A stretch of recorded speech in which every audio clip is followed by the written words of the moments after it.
Welcome to Glasgow Rangers Nation with me, your host, Owen James. This is your Rangers channel. This is the one-stop Rangers channel for all your latest news, views, and opinions on our club. So, look, what have we got today? We've got a few updates on a couple of ex-Rangers targets, Tyrese Campbell and Bobby Clark. Remember Bobby Clark, the youngster from Liverpool, the young promising midfield player who was obviously has had first team experience for Liverpool in the Premier League and in the Europa League. We're also going to talk a little bit as well about, Rangers have a few issues, a good few issues. And obviously, a number 6 is one of those key issues. And we're going to look at how Rangers could actually solve that issue for relatively cheap. Well, actually, for pretty much nothing apart from a signing on fee and a set of wages. Okay, let's start with a few updates. Now, look, one thing we always do is, we always report on this channel about, possible links, possible players that have been rumored to be coming to Rangers, etc., etc. Look, some people hate that, some people like that. It's just the way it is, isn't it? Some people love this transfer city season. Some people absolutely loathe this transfer silly season. That's just the way it is, isn't it? That's life. We all have things in life that we love. We all have things in life that we hate. Okay, so look, Tyrese Campbell, striker, certainly was linked with a move to Rangers. I mean, he was linked actually last summer as well. He was linked the summer before that. He certainly seems to be a serial linker, if that is such a thing with our club. Now, Tyrese Campbell is, a player who was at Stoke City. He is a player who is, 25 years old, has a reasonable goal scoring record. During his senior career, played 146 times for Stoke City, scoring 31 goals. Certainly not prolific. 24 years old, like I said, 6 foot, bit of a beast. Now, according to reports down here in England, he has undergone a medical with Sheffield United. Obviously, Sheffield United, who were relegated from the Premier League last year to the Championship.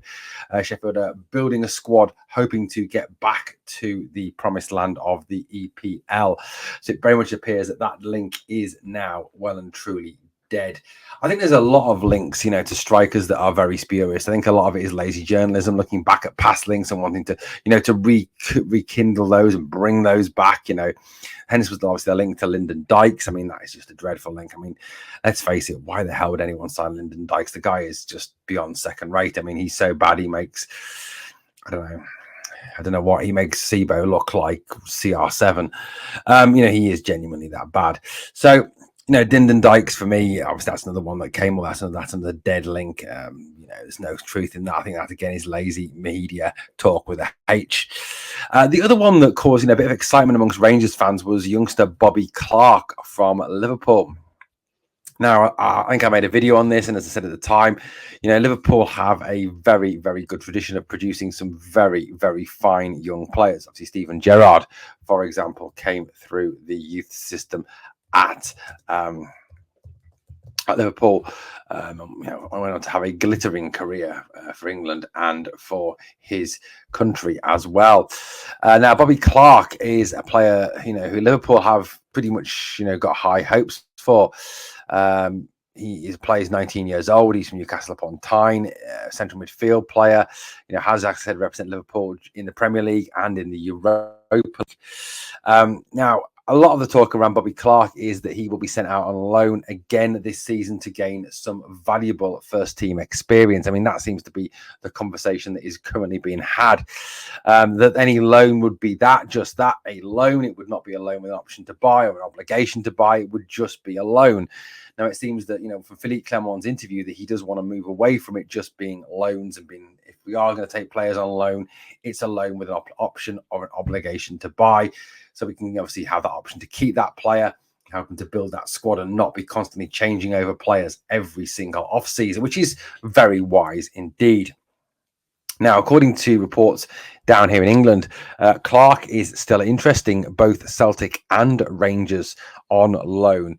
However, it's not just the old firm that are interested in Clark. We can also count amongst them Red Bull Salzburg and also half the EFL Championship as well are currently interested in buying, in loaning Bobby Clark. Now, Many people feel that if Liverpool are going to put him out on loan again, which they seemingly do want to do, that they may well look at the EFL Championship as being probably the better option, because of the fact that obviously that brings you a very intense competitive style of football, a very similar sort of style of football to the Premier League.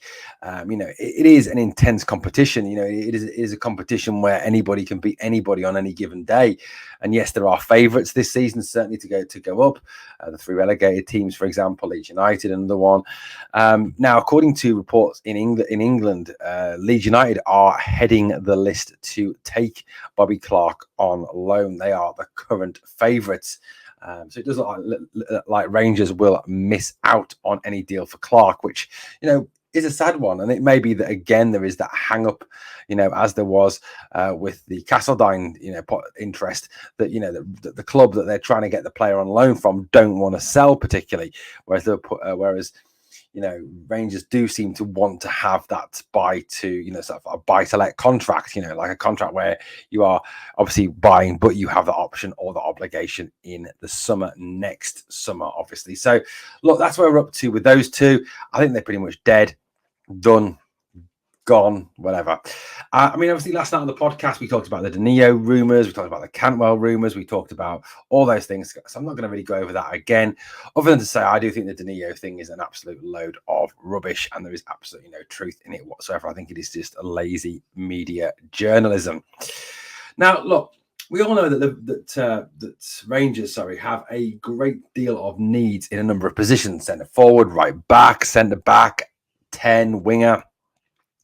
But I think we all kind of see that one of the most vital positions, one of the most primary positions we need, in a position that's kind of just in recent times suddenly taken on a whole new importance, is that number 6 role. That player who sits at the base of the midfield, breaks things up, distributes, is the quarterback, the metronome, the conductor, whatever you want to call him.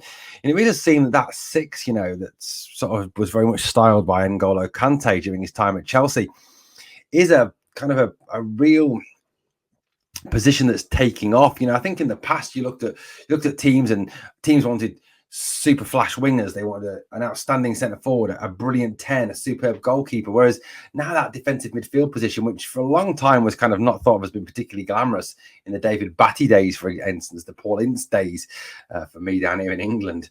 But look, it's certainly now a much more glamorous position, a position where teams need that conductor, that controller, that person who sits there at the base and just runs the game. Now, Rangers quite clearly do need someone there. Now, Connor Barron has been trying his best to fill in there. Personally, I do think a formation switch would work, a 4-3-3 with Diamande as the most forward of the 3, with 2 6s sitting in behind him, Barron and an other, or Nicholas Raskin once fit. Now, this got me to thinking, look, I don't know who the club are interested in realistically in that number 6 position. I know we went down the Kenny McLean route. That was kind of shut down. We went down the Joanne Jordan route, allegedly, possibly, perhaps, and that one was shut down. So, where do we go from here? Where's our next step? What's the situation, and then with the situation where we've got to sell to buy, look, until we can get somebody out the door, I think, it is a pretty much a dry situation when it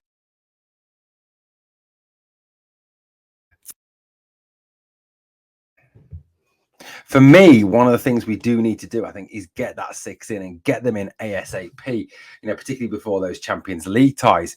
So, look, I honestly believe that, that if we're not going to spend money, if there is no money there to spend until we actually sell, then look at the free agent market. Go and look at some free agents. Are there any out there that are promising? Now, look, I'm no expert scout. I'm no genius. I just did a bit of research, a bit of reading, a bit of looking at transfer market from that, going forward from that they identify the free agents. You then look forward from that, you do a bit of research. Now, 2 names came up top of the list. Now, one of them is apparently interesting, are City rivals, amongst others. Another one is a player that was linked with English Premier League and English EFL clubs last summer. So let's start with the player that was linked with English clubs last summer, and that is Tom Hay. Tom Hay is 29 years old. He is from the Netherlands, but is an Indonesian international. He has Indonesian citizenship as well as Dutch citizenship. A player is described as being very good on the ball, good at distributing the ball. a good tackler. Hay is free because of the fact that he is out of contract now. During his career, Hay has spent time with Heerenveen, most recently in Holland, playing the Eredivisie with Breda, Den Haag. Very much a lot of experience in that Eredivisie. He's also played in Italy for Lecce, back to Holland then with Willem II, and started his career with AZ Alkmaar. So he certainly has a big pedigree in the Dutch game, and we know that Dutch footballers on the whole are very technically sound. They're very good on the ball. They're good at passing the ball. They're good at distributing the ball. Something you definitely need from that number 6 role. So look, that is a possibility. Now, this is not a player that Rangers have said they've been interested in. This is just me doing a little bit of research, a little bit of a look around, And I think, one of the things we've kind of learnt over this transfer window, in terms of, yes, we've all kind of had the Igman link that was linked and then rumoured and linked again, and then it eventually comes off. But we've also had those moves that have kind of suddenly just come out of right left field and happened. The Robin Proper deal, the Václav Černý deal. So, you never know what could happen. Like I said, I'm not saying that Rangers are interested in these players. I'm not saying that Rangers have expressed an interest in these players. I'm just merely suggesting some options here. Some players that, just by doing a little bit of simple research could be possibilities. Players who've got a bit of a proven track record, players who've done it, have experience in Europe. And Hay has played in Europe. He's played in European competition. Like I said, he's played in the Eredivisie. So, he's 20. Yes, he is 29 years old. So, maybe a 2-year deal would be something he would accept, And the fact that these players are out of contract as well and have got to this point in August without any real interest in real, definite offers, that should sort of give them a bit of a push to really, go for, a reasonable offer from Rangers. Rangers wouldn't have to spend a transfer fee. It would be just a salary, possible signing on fee as well. So, that's one possibility, Tom Hay. Now, the other player is a player who is attracting interest from Union Berlin, from Fluminense in Brazil, but also from our city rivals, Celtic. That is Renato Tapia, who is 29 years old. He has actually got a market value of around €5 million, which is about £4.5 million. He spent last season playing for Celta Vigo, did very well for them by all accounts. But obviously, his contract ended and Vigo weren't in a position to offer him a new one. He's also played for Feyenoord, Willem II, and Twente Ascende. So, he has a reasonable pedigree. He's also Peruvian international, has 85 caps for his country, has good Euro experience as well, has played in the Europa League, played in the Champions League, has a good, set of experienced CV there. Tough tackling, good with the ball, typical sort of South American defensive midfielder, scrappy fighter, again, 29 years old. Now, if this is a player that's interesting Celtic, is he that bad? Their track record is pretty. I mean, like I said, I hate praising them. I hate giving them credit, but their track record isn't bad. So is Renato Tapia a player that we should be looking at, a player that we should, be casting our eye over and saying, is this the sort of player we want? Again, a CDM, again, a 6. Someone who could come in and slot straight into the team. Both Hay and Tapia are players who could slot straight into this Rangers 11 and improve it in my estimations. Put them in a midfield alongside, say, Diamande and Barron. You've got there your scrapper, your fighter, your 6 in Tapia or Tom Hay. You've got then obviously another fighter, scrapper in Barron, and you've got Diamande to be the creative influence. That's what we've got to do. We've got to find this 6 who can go and free Mo Diamande to do Mo Diamande things. Now, Mo Diamande gets a fair amount of criticism, in terms of what he does. And I think there's a few fans that really don't understand, what he actually contributes to this team. Excellent on the ball, great distribution, can go past the player. I think, the further you can get him up the field, the more you can get him influencing the game, the better for Rangers. He's got that incisive pass, he's got that ability to drift past players. Something that we that we need for midfield to be that little more clinical. He's not afraid to take a shot, Diamande either. So I think, if you were to go and get someone, like a Hay, like a Tapia, to sit in alongside Barron, you give Diamande the chance to really go and influence it with the wingers, with the striker, and actually, have an impact, particularly obviously against that low block. So, look, these are players that, we could possibly be looking at, possibly be thinking of. Who knows? Who knows, guys? Look, that's just what it is. They're free agents. They're players that are available. Now, look, you know, Rangers, like I said, haven't got a fantastic amount of money. So you've got to kind of cast your net far and wide. You've got to look at this free agent market. Yes, there are some free agents out there that are out there because they've got an attitude problem, or they're just not good enough, or they're past their best, or whatever reason. But, you know, these two do seem decent quality footballers from what I've seen, what I've read, what I've watched. So, look, let me know what your opinions are. You know, it's just a case of, like I said, having a look, seeing what's available. Like I said, I haven't read reports that Rangers are interested. I'm just kind of flagging up what we should be looking for, what we should be doing now between now and that 30th of August in terms of really improving this squad and moving this squad forward. Because quite frankly, what we've got at the moment is not in the long term going to be enough. Right, let me know what you think in the comments down below. As always, guys, thank you for watching Glasgow Rangers Nation. On the way out, if you could do me two favours. Number one, smash that like. And number two, remember always, we are the people.